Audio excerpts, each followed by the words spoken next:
Crewe at home. Gary, how much is it a case that to keep the feel-good factor of Tuesday night going, you really need to back that up now against Crewe? Yeah, we do. What I'm after is that sort of see that passion and desire that we showed with an intent to score a goal, which we showed in a league game. Now we've only shown that for bits in games and haven't really done it as a team. And I mentioned it yesterday and the day before, and it's that team energy that I look for. You know, the one that everybody's fighting for each other, everyone's doing someone else's job if they needed to, and then that someone else then comes in and fills in for them. I just know when there's a team energy, and we certainly had that the other night, and we're going to need that against Crewe as well. And how easily will you be able to translate that to the boys and make sure that actually they look at the good things that happened on Tuesday night? Well, we've got our review, as you know, just after this meeting, and that's probably 25 minutes of highlights, and they'll see how well they played. They'll see how they held out for most of the time. 2 goals that could have been avoided. Second one down to us, but the first one down to the officials. And they'll see that for the most part, they kept him out, first half especially, and we created opportunities. So when they see that, hopefully they'll know that, because they would have felt tired because obviously they had to do a lot of work to make sure we stayed in the game. But they'll see it was worth it because actually, as you just said, it was a good performance. And the second goal, how do you make sure that Asa Solomon learns from the mistake and isn't sort of defeated by it? That's all part of his development and growing up. That's why Aston Villa, said that they'd like him to come to us because you've got to cope with those things. It's not only 18-year-olds that do that. Sometimes 35-year-olds do that as well. And it's just something that, of course, it's not something you want people to repeat, but and of course it sort of cost us dearly. But it was almost a poor pass to him, and then his was a poor pass, and then 2 mistakes normally leads to a goal. But other than that, he had a decent game. So it's not something that we're panicking on. I don't think he does it regularly. He's got a couple of England games coming up, so we'll miss him for a couple of games. So he'll have something else to think about. I think he misses Blackpool and Plymouth anyway. And he goes, and it's a competition for England, so he's been selected for that. And I'm sure again that's even just as the same amount of experience, although he's getting more experience playing in the league. But okay, he's selected for England, and they've said he's got to go. I'm sure the experience of switching will help him as well. Yeah. How difficult is it for you now, after 14 performances, to select a starting 11 against Crewe? Well, it makes it a bit easier actually, because who are you going to let down? So that all of them have put in such a big effort and showed that group could fight for each other, work for each other, play with each other.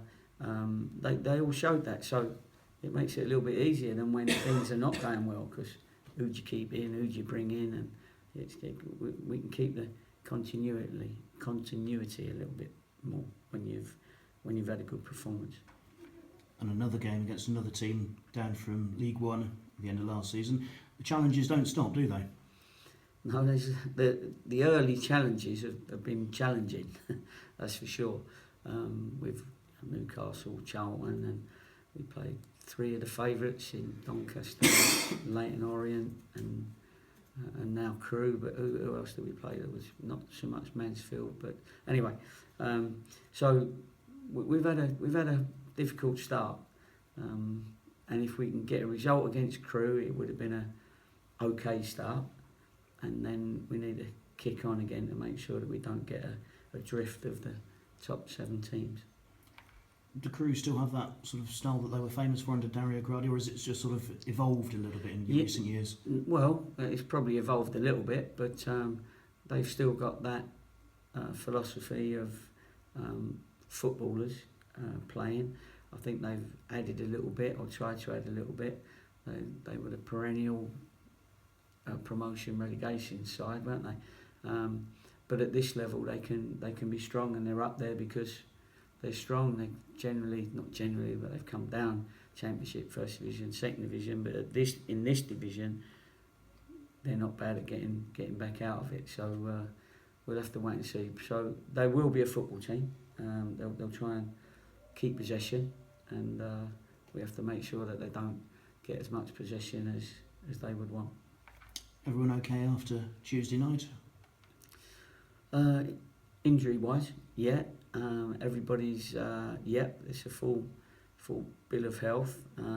We've had some poor news really. In Dan Holman, he's going to be out for 6 to 8 weeks. The scan, or the MRI scan, found a floating bone in his foot, which was what was giving him jip. So he's going to need to have that sorted out, and that's unfortunately going to be some time, 6 to 8 weeks. So although at least we go Saturday to Saturdays for a lot of the weeks coming up, as opposed to the 8 games we've had in August. So otherwise you'd have missed 16 games or something, But anyway, he needs to get that sorted, and I'm sure when he comes back he'll be flying. Yeah, how big a blow is that? I mean, in some ways it must be reassuring that he wasn't sort of trying to honour anything when you said get on with it, you top. There was actually genuinely something wrong, but you don't want to be without your star striker for that long, do you? No, exactly. I mean, you know me and he knows me. If he felt I really meant that, then he could have said something to me. But of course we had a little smile about it, and we knew there was a problem just for the fact that he's desperate to play, he's desperate to score goals. So when Dan says, look, actually I'm very, very uncomfortable, at that point you know that something more's got to be done. At the point when I said get on with it, you start, which I won't say again, a couple of days earlier his foot was okay, but it was sore. But then he had a little collision with Downs' shin, whereas he went to kick the ball and Downs came in, and they clashed Downs' shin and Holman's toe, and that they reckon was probably when the little flake of bone came off, and that's what they got to take out. And talking of Downsy, how close is he now? Well, he says he's close. He feels he's close, which is fine, which is great. And he warmed up on the pitch up at Newcastle. He'd been training in the afternoon. He's training in the morning. He's ready now as far as the fitness is concerned in his knee, the injury, and now it's just a matter of him getting the sharpness and the fitness after being out for 9 months.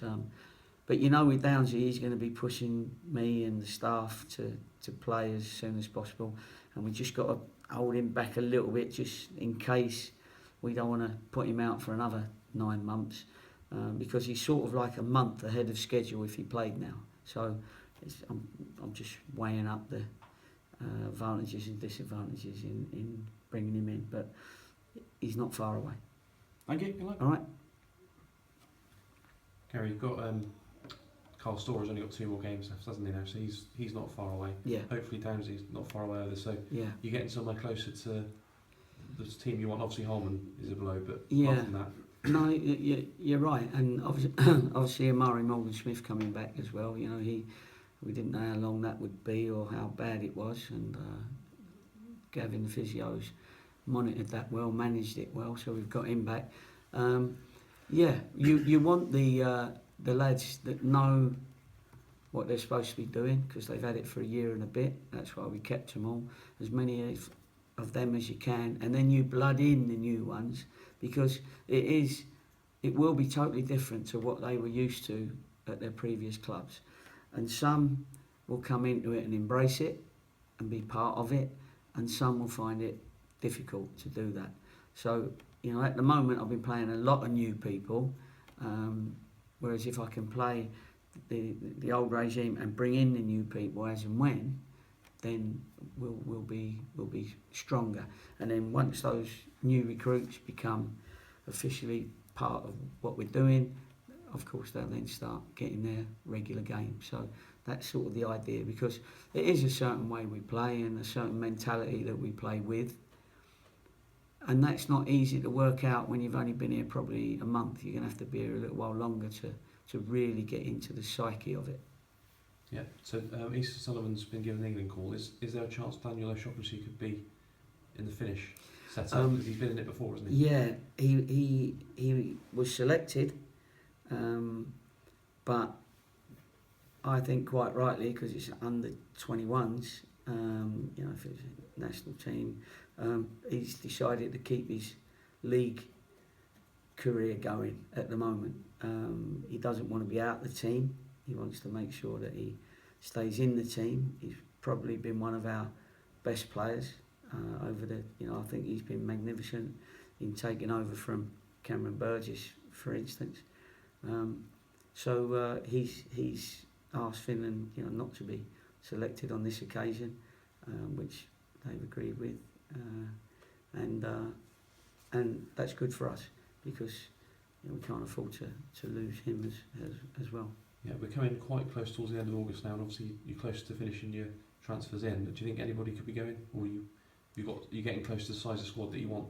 Yeah, I think although our squad looks big when you write them all up there, we've still got 4 or 5 development players, you know, like Bauer, Limmy, Reese, love it.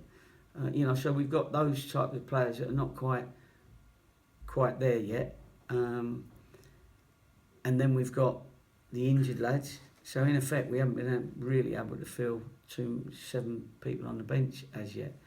So, but I think if somebody comes in after today, I say that for a reason, then it might be that people have to go out. But then we've only got 7 days, and I'll be happy if everybody stayed. I'm okay with that. Gary, did you manage a few words with Rafa after the game on Tuesday? Not really, no. He told me to calm down once in English and Spanish. I think it was anyway. Just when the first goal went in, you know, I think even they realised it was a bit dodgy, that just as the fella was crossing the ball, the referee pulled the fella on from the sideline up by the corner flag. Yeah. And then by the time it got to him, he was totally free. Nobody knew he was on the pitch, only the ref. So he knew I was a bit disappointed with that. But no, he's a good fellow. He's a good manager, and I didn't need to go and have a cup of tea and tell him that. Do you know what I mean? But yeah. And anyway, we had to get back. Of course, pretty quick. So he was doing the press, I did the press, and then we was on the bus trying to get home.